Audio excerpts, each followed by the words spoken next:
Good morning. Welcome to Ray's Corner once again. I just want to share with you a little bit. We talked about my last time I was on about the 22 different business models. We never really talk about the business models. Okay, let me turn that down just a little.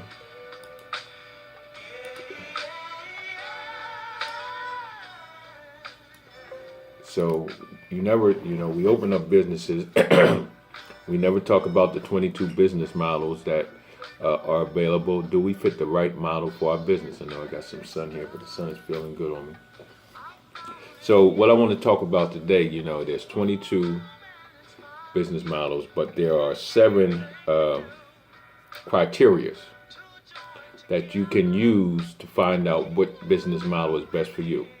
22 business models, 7 criteria that you can use to find out what is the best business model for you. So let me tell you. So one criteria is it's called operating leverage. What is operating leverage? Just as you can lift something up with a pulley. You take a string and you pull them up, right? So just let me read this to you. Just as a lever enables someone to lift a large object with little effort, practice with operating leverage enables the business to maximize the returns on their time and effort. So leverage, when you're leveraging, using operating leverage to use as a criteria, right, to find out what best business models for you. These are 3 things in operating leverage. First, profiting from the work of others by hiring employees or subcontractors. So you're doing the least amount of work, but you're getting the most return. When you're talking about operating leverage, this is a criteria to start understanding what best business model is for you out of the 22 business models that we're talking about. Number 2, when you talk about operating leverage, is profiting by selling products with high markups, like materials you create yourself. So you can market, I always say value, right? If you have greater value, you can charge a greater price. So if it's something that you have created, if something that comes from your imagination and comes from your passion, you can, the markup price will be a whole lot greater than if you buy it from somebody and then have to put your profit on it. Does that make sense? So when you talk about operating leverage, selling products with high markups, like materials you create yourself. So it's like if you write a book, or if you make a T-shirt, if you make a design, your markup is higher because you don't have that middleman in there. Also, when you talk about operating leverage, this is a criteria to look and see what part of your business model that fits you. Remember, that's the whole key right here. Number 3 is reusing methods of information so that you don't have to continually reinvent the wheel. So if something is already working, there's no need for you to just keep using what's working. Don't keep trying to expand to something different when you got something that's working. If it's working, stay with it. So some business models afford a great deal of leverage and others provide very little. So you got to understand, if you're getting in the business that provide a whole lot of leverage, then you're in good shape based on the criteria that we just talked about. So I'm going to be doing some webinars on that because, how many of y'all can honestly say you especially if you're an entrepreneur, or if you want to be an entrepreneur, or if you want to own your own business, that you know about the 22 business models? Honestly, do you just set your business up based on what you think is best for yourself? But there are models that we need to find. Number 2, the 7 leverage, the 7 criteria. I'm going to talk about them real quick. So that's 1, operating leverage. Then management of others required. Is this business that you get ready to start, does it require you managing people? Okay, are you starting this business because you have strong managerial skills, or if your managerial skills is not that good, then and you hiring people under you, then you're going to be at a disadvantage.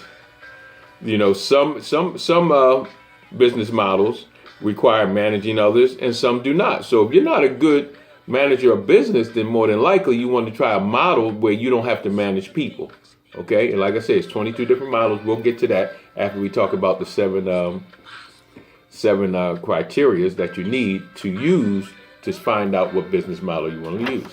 Okay, number 3. It's called startup time horizon.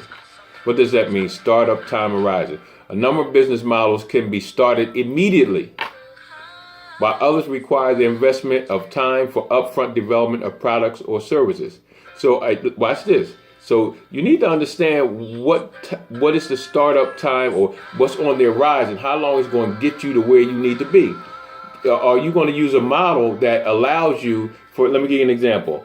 If anyone was ever interested in our shared living program and being part of our pod program, so what happens is, for a $5,000 to $10,000 investment, you get set up with your own business, with your own house, with members to come in the house. You have 8 to 10 people in the house, and you started up on November.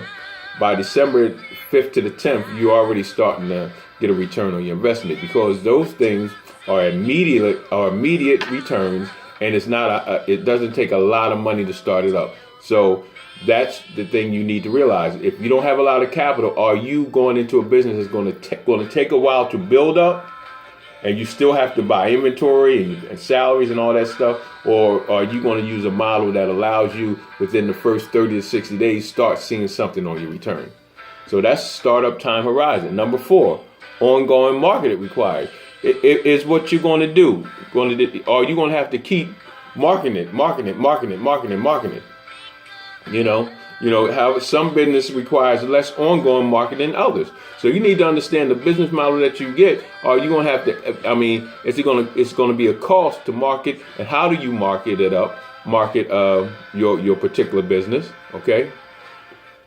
If you don't do no marketing, guess what? You'll be out of business. If that's the type of business that you have. Some businesses don't rely on a lot of marketing. You don't have to do a lot of marketing for some businesses. So you need to understand what model that you can use that can get your business out there with the least amount of marketing if you don't have the capital, or what type of business you're going to have a marketing firm or marketing team in place to promote your business. That's number 4. Number 5, passive income. What is passive income? And this is how simple it can be. Wouldn't it be nice to sit back in your favorite armchair and just count your money as it flows to you? This is the ideal underlying service of a business model, where you're allowing the money to just come into you. Passive income. This is underlying. There's 7 business models will allow you to start a business, and you can just sit back and the money comes, like a home business, or a consulting firm, See, those are things you got to understand. There's that type of model where you don't put a whole lot of effort, but you get a whole lot of return. Number 6, this is real important. Income potential. See, you remember I'm telling you 7 criteria that you need to judge your business model by to see if it fits you. So when you talk about income potential, many businesses are happy with just enough income to pay their current bills or to match their salaries for their last job. If that's what you want, then that you're only going to set your business up to make sure your bills are paid and you can get a salary. And there's nothing wrong with that if that's what you want. Now, other people want to earn considerably more. Some of these business models have the potential of producing a high level of income, while others don't. See, there you go again. That's what I'm saying. Have you picked a model that's gonna have the potential for great earnings, or are you picking a model that just lets you get by? Okay. And lastly, the 7th thing is work-life balance. Wow. Work-life balance. Many choose, and I'm in my office, so you're gonna hear the phone ringing, which is a good thing, because the phone is ringing. That means this business is coming in. Okay. Many choose independent businesses because they want to achieve a better balance between work and the rest of their life. So when you talk about work-life balance, you get to a point where you can work for a little bit and you have a balance in your life. You have the opportunity for your business to grow, but at the same time, you have a life. Some people work forever They try to start their own business because they didn't have a life when they were working at that 9 to 5. So you want to have more freedom. You want to free up more time.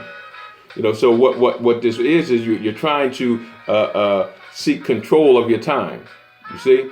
So now when you talk about how much work and how much time you're going to have for your family and doing things, that's important to look at. So each of the 22 business models that we're going to describe has an advantage and disadvantage, and that's what you're going to have to decide when you want to walk out there and start your own business. So this has been Ray's Corner. We're going to come back probably maybe tomorrow or later on tonight and start talking about the 22 business models that no one talks about, so you can make educated decisions when you choose to start a business. What model are you going to use?